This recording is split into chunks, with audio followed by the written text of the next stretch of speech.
Bienvenue dans votre magazine Mécanique Première, dédié à l'auto, moto, bateau et bien sûr à la mécanique ici en Martinique. Au sommaire aujourd'hui dans votre émission, rencontre avec l'association Allez-y Moto Club. Pratique de la moto, balade, formation, atelier mécanique. Avoir son permis ne veut pas dire une bonne maîtrise de son deux roues. Nous verrons ça avec Daniel Montpelat, qui va nous présenter le but de son association. Ensuite, nous irons faire une visite guidée d'un musée privé, unique au monde. Le musée rétromobile Simca, sur l'habitation d'Isaac. Mais tout de suite, l'essai. Agréable, sportive, séduisante, c'est le modèle phare de la gamme. C'est la Mini Cooper John Works. Et c'est ici et maintenant.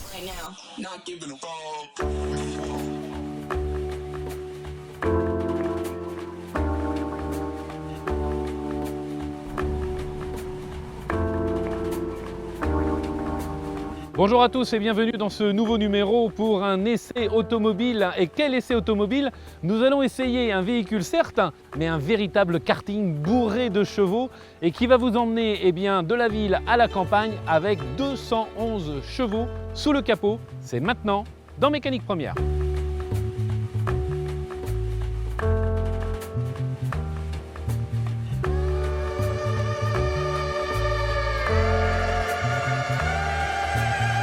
Dans cet essai, il faudra retenir qu'un seul mot, c'est la personnalisation. C'est un véhicule où vous allez pouvoir en faire à peu près ce que vous voulez.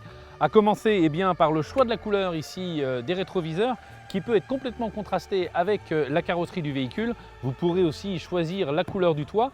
Ou autrement aussi, vous aurez la possibilité d'y mettre un sticker, et je crois que vous l'avez déjà vu sur les routes, le sticker avec le grand drapeau anglais.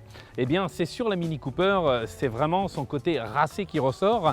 Vous aurez aussi ici des ouïes latérales avec les clignotants blancs, et puis plein de jantes possibles sur ce modèle, puisque vous avez le choix de 17 jantes possibles. Et le modèle que l'on essaye aujourd'hui, c'est un modèle qui a une signature, et regardez là, elle est ici, sur la calandre, sur le bas de la calandre. Ici vous avez John Cooper Works, c'est la signature de ce modèle et c'est ce qui va vous amener la personnalisation totale et la puissance sous le capot, comme on le disait tout à l'heure. Alors pour continuer, vous avez ici les optiques avec un double xénon. Donc ça, c'est une nouvelle technologie aussi qui arrive. Elle a gardé son look racé, on reconnaît tout de suite la Mini Cooper. Mais par contre, toute la technologie est mise en œuvre pour en faire un véhicule d'exception. Avec ici une double calandre pour faire respirer cette bombe qu'il y a sous le capot. Et puis ils en ont profité pour redessiner aussi le spoiler bas et redonner de l'adhérence. Ce que l'on verra aussi tout à l'heure à l'arrière du véhicule, c'est un aileron qui va vous permettre de redonner de l'assise à la voiture en haute vitesse, puisque sur circuit, cette voiture va à plus de 200 km/h. Et regardez le style de cette voiture magnifique, contrastée avec le noir et le rouge sur des lignes complètement épurées. Et on retrouve la signature John Cooper avec des ouïes ici sur les bas de caisse. Et bien sûr, pour donner de l'assise à ce véhicule, un aileron a été apposé ici sur l'arrière de façon à lui donner une assise terrible, pour avoir une adhérence totale avec ce véhicule. Et je vous le rappelle, on en parlait tout à l'heure, c'est un véritable karting, ça a une tenue de route fabuleuse. Alors sur la partie arrière, on retrouve la signature John Cooper Works, mais on retrouve aussi les radars de recul et la double sortie d'échappement qui, on peut le remarquer ici, est magnifique.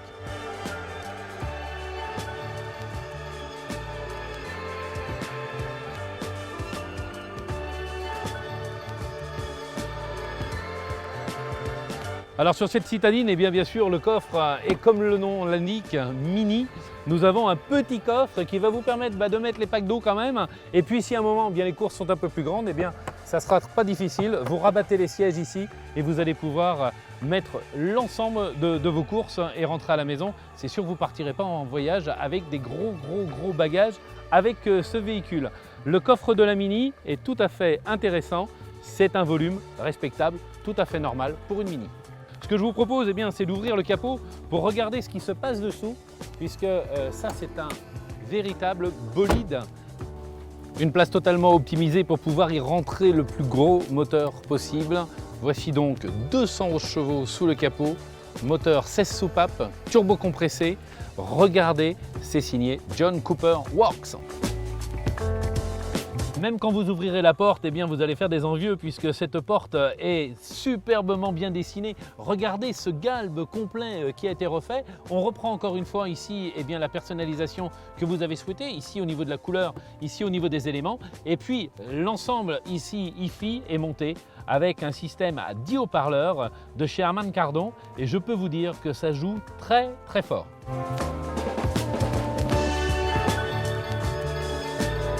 Je crois que les designers de ce véhicule ont vraiment tout compris puisqu'ils ont souhaité en faire une grande et c'est un pari réussi. Regardez ce volant gainé de cuir avec des surpiqûres rouges reprises justement de la couleur que vous aurez souhaité pour l'intérieur de ce véhicule mais aussi pour les éléments extérieurs que vous pouvez personnaliser. Alors sur ce volant à 3 branches, eh bien, vous retrouvez ici toutes les commandes du système multimédia qui est au milieu eh bien, de ce compteur un petit peu à l'ancienne, mais ô combien sympathique, puisque le compteur est au milieu, alors que ici le compte-tours est face au volant. Alors la technologie, je vous en parle, puisqu'on retrouve malgré eh bien, cette technologie des boutons un petit peu à l'ancienne. Regardez, on relève la vitre ici avec des boutons qui ont un petit côté aviation comme ça, mais c'est surtout le clin d'œil à la voiture des années 60, puisque je vous le rappelle, cette Mini date des années 60.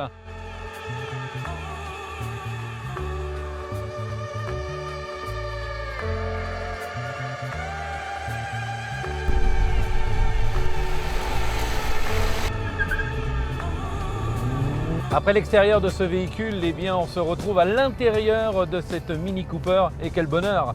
Nous sommes dans la John Cooper Works et donc une réponse immédiate aussitôt que l'on appuie sur la pédale d'accélération comme je le fais à l'instant, eh bien, vous avez tout de suite 211 chevaux sous le capot qui répondent immédiatement. Et donc là, à partir de ce moment-là, eh bien, que vous soyez en conduite urbaine ou en conduite tranquille campagne, eh bien, vous allez pouvoir vous faire plaisir comme vous voulez. Et nous sommes dans encore une fois, un karting, une petite voiture de course et on se fait vraiment plaisir avec ce modèle.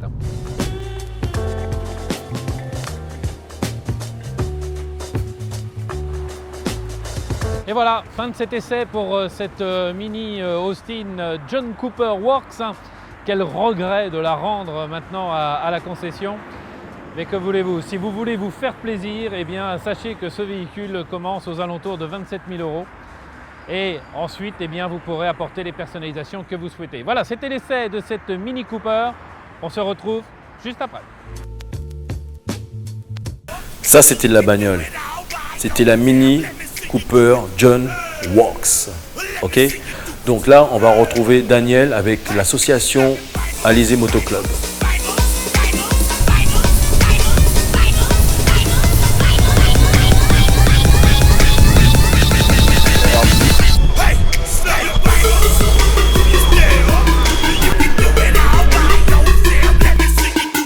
Donc ce matin, au programme, nous allons faire du plateau, 1h30, 2 heures de plateau. Ensuite, nous allons partir sur route pour faire un peu de trajectoire, démarrage en côte, des demi-tours, enfin, comme d'habitude, pour rester, on va dire, opérationnel.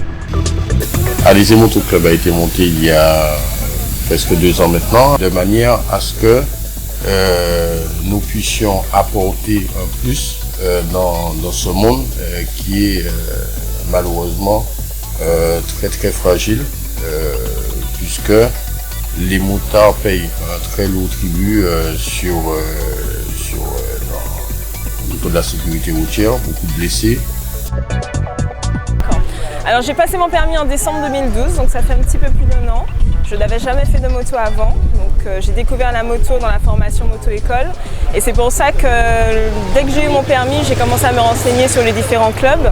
Alors au niveau de la moto-école, on m'avait déjà sensibilisé au fait de conduire avec des motards un peu plus expérimentés pour avoir de bons conseils, des bons réflexes. Donc je me suis rapprochée de l'Alizé Moto Club quand j'ai acheté ma première moto, en fait, puisque je ne roulais pas entre-temps. Et le jour même de la livraison de la moto, ils m'ont organisé une petite prise en main avec 2 collègues du club pour prendre un petit peu mes repères. Donc c'était très sympathique et c'est un petit peu comme ça que je suis rentrée dans le club. Donc jeune motard, et puis assez motivée et motivée aussi par le club. C'est vrai qu'il Il y a des entraînements tous les dimanches, donc on a un bon rythme au niveau des rencontres. On fait des exercices très utiles comme les démarrages en côte, démarrer la moto sans batterie par exemple, c'est des petites choses qui peuvent paraître simples, mais quand on ne sait pas le faire, on ne sait pas le faire. Donc on apprend des choses très utiles sur la conduite, les trajectoires aussi, ça aide beaucoup, les remontées de fil, enfin tout ce qui va être utile quand on sera tout seul. Donc on nous coach assez bien à ce niveau-là.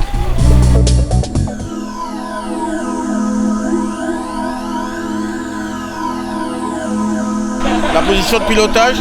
Donc s'il vous plaît, vous pouvez vous rapprocher s'il vous plaît.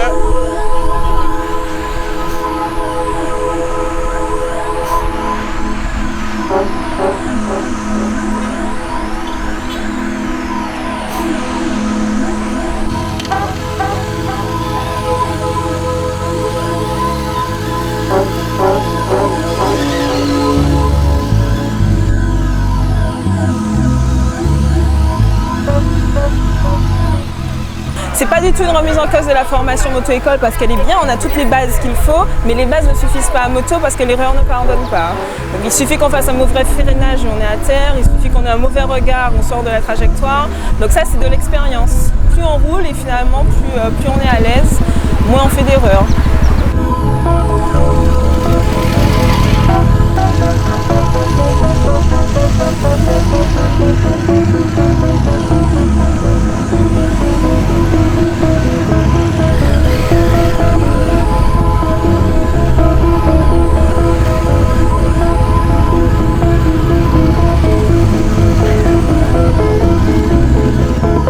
Fais le cercle mais en regardant le cône.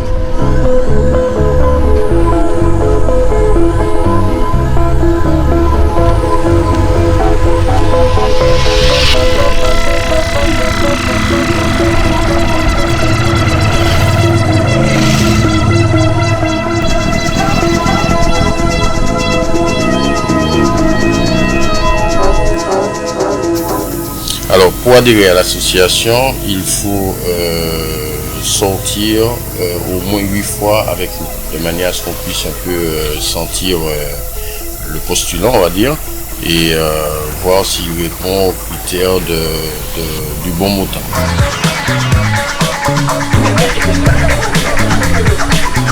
Il n'y a aucune limite d'âge, il n'y a pas de limite normalement de puissance non plus. Il y a des gens qui ont des 125 et qui peuvent très bien suivre des 1000. Donc il n'y a ni de limite d'âge ni de limite de cylindrée.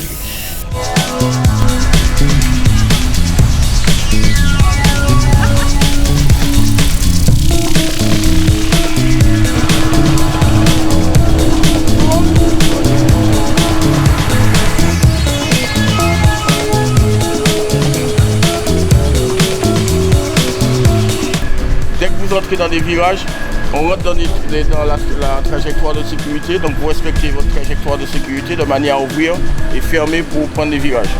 D'accord? Donc tout le monde connaît la musique. On y va? Allez, c'est parti!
Trois générations seront représentées ici, de 1939 à 1976.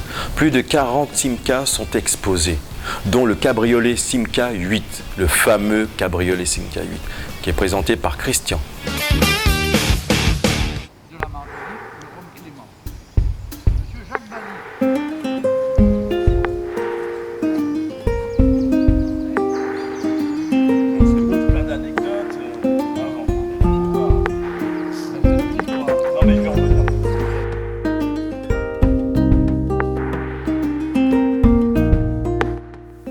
Monsieur Gallet, de nous recevoir dans ce musée rétromobile du Diamant. Nous sommes chez vous. Ma première question, ça sera pourquoi Simca? Simca parce que quand j'étais petit, je suis tombé dedans. Et lorsque la marque a disparu, j'ai fait 18 ans chez Simca. Et lorsque la marque a disparu, tout naturellement, j'ai voulu la faire revivre ici, au Diamant. Et donc, depuis les années 89, on a essayé de chercher partout pour refaire un éventail complet de l'histoire, une rétrospective de l'histoire de Simca. Donc vous avez tous les modèles, pratiquement presque tous les modèles de cette gamme.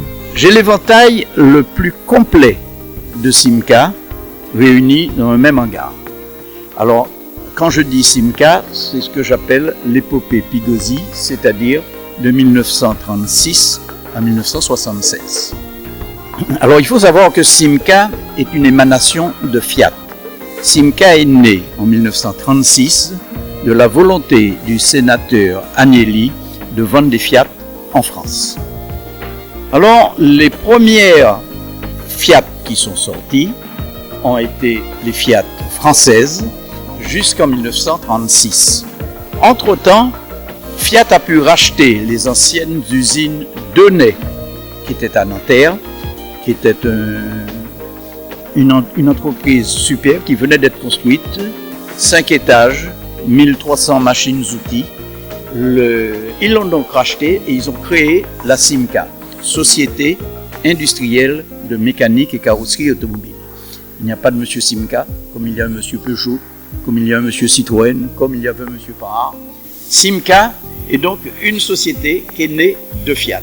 Et de 1936 à la guerre, 1939, les Simca qui sont sortis étaient les copies conformes des Fiat qui étaient vendus en Italie.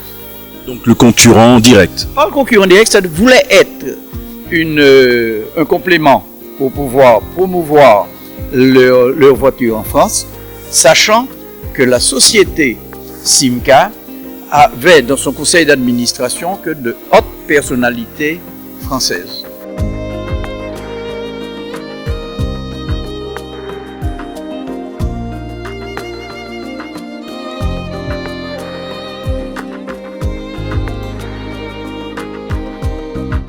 Fiat était la source financière de Simca. C'est eux qui finançaient complètement. Donc, et la source et la relation sont arrêtées à partir de la guerre.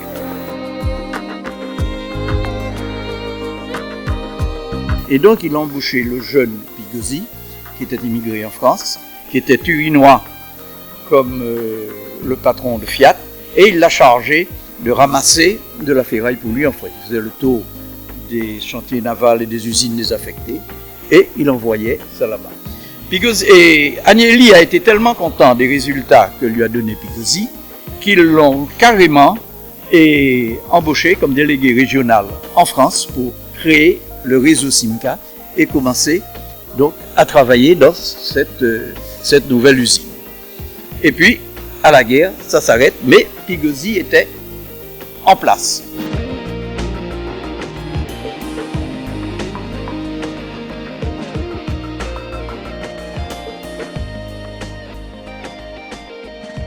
Et ils ont demandé s'il y avait quelqu'un qui était intéressé à refaire et qui avait la possibilité de les refaire.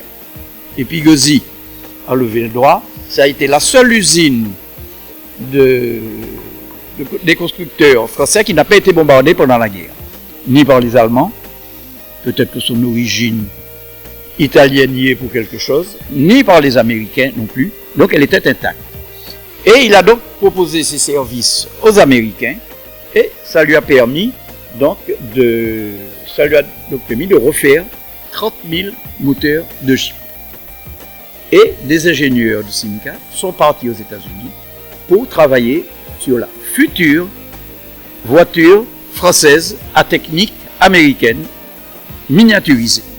Et ça a été en 1951 la sortie de la Simca 9 à ronde.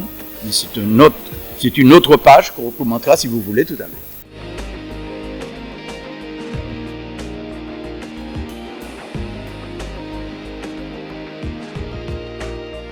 Nous sommes ici dans un modeste hangar où nous avons aligné des voitures, où nous recevons les gens qui sont intéressés.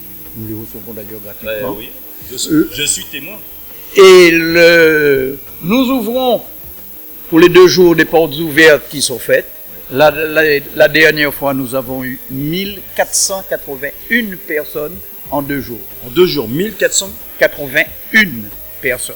Ce musée doit encore évoluer, donc je compte sur vous pour venir le féliciter et surtout lui donner un sacré coup de main. Monsieur Gallet, je vous remercie beaucoup. Et qu'est-ce qu'on peut dire avec un sourire pareil? Ça, c'est de l'histoire, mes amis. Venez visiter, lui donner main forte et lui serrer la main surtout. Monsieur Gallet, ça, c'est une poignée de main. Allez, merci encore.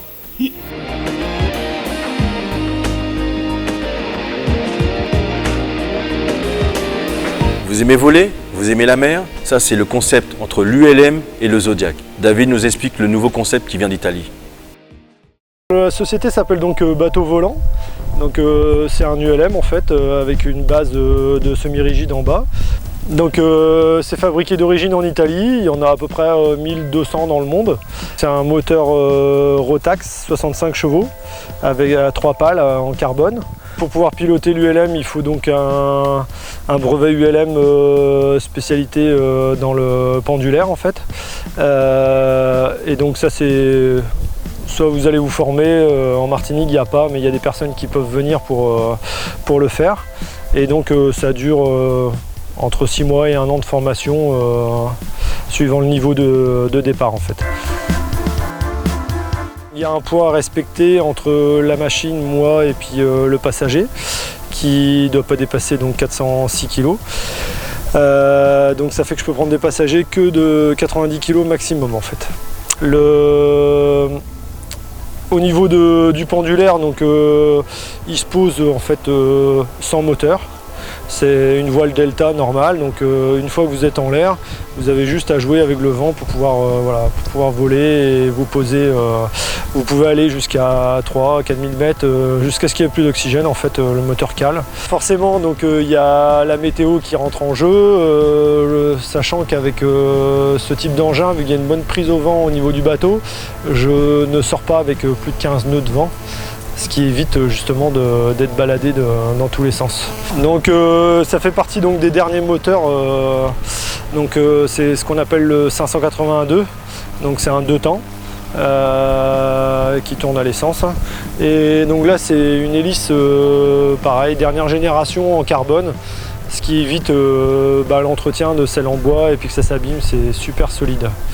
L'aile donc elle fait 19,6 mètres carrés. Pour pouvoir supporter en fait le poids du bateau forcément qui est un petit peu plus lourd qu'un terrestre.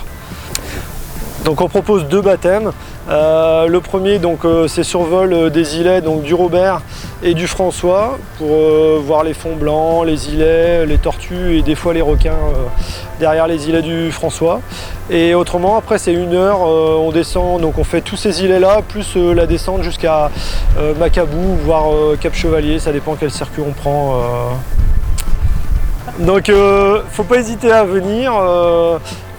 Parce que même les personnes qui ont le vertige et tout, une fois qu'ils sont montés, il n'y a aucune peur de la hauteur, rien, ça ne bouge pas. Une fois que vous êtes arrivé à 300 mètres du sol, c'est très stable et donc il ne faut pas hésiter. Il y a tous les équipements de sécurité à bord. Pour me trouver, donc il faut venir au niveau des Sables Blancs, au Robert. Dans la baie de Saint-Pé exactement. Donc le mieux c'est d'appeler avant pour justement par rapport à la météo pour que je vous dise voilà, si c'est possible ou pas possible de voler et puis pareil que je vous dise ce qu'il faut prendre, maillot, chaussures, voilà. Mécanique première c'est fini, on se retrouve dimanche prochain à la même heure. On peut se retrouver sur les réseaux sociaux bien sûr. Faites attention sur la route, préservez vos vies et surtout celles des autres.